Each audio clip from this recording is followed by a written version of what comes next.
Nailbar išskirtinai nagų dizaino salonas. Čia nėra kirpėjų, neūžia fenai, nečiurlena vanduo. Patyrę meistrai baigė profesionalius apmokymus. Čia gera muzika, malonus aptarnavimas, išsamios konsultacijos apie rankų ir nagų priežiūrą. Siūloma daugiau nei 40 pavadinimų procedūrų.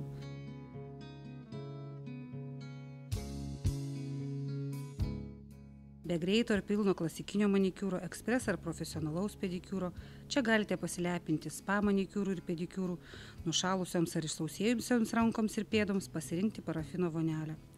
Vyrams siūlomas sportinis manikiūras ar pedikiūras. Jei nutarsite pasiilginti, tai yra priauginti nagus, patiekalas žavios ir drąsios kaip tik jums.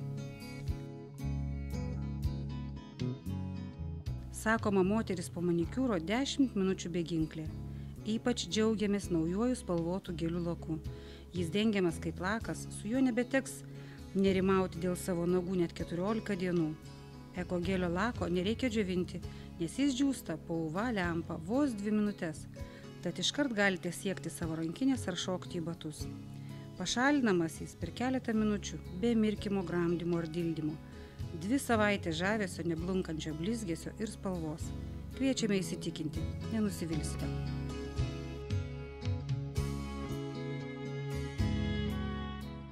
Masažas japonų sukurtu aparatu Stop Time trunka vos 15 minučių, o sugrąžina rankoms ar veidukui metus. Žemo dažnio radijo bangos suaktyvina natūralią kolageno gamybą, dėl kurio mažėjimo bėgant laikui ir atsiranda raukšlės. Jaunystė rankoms darbininkėms sugrąžins japonų Umo spa vonelę, sukurta naudojant nanotechnologijas. Gamma PJ ultragarsas sugrąžina odos spalvą ir elastingumą.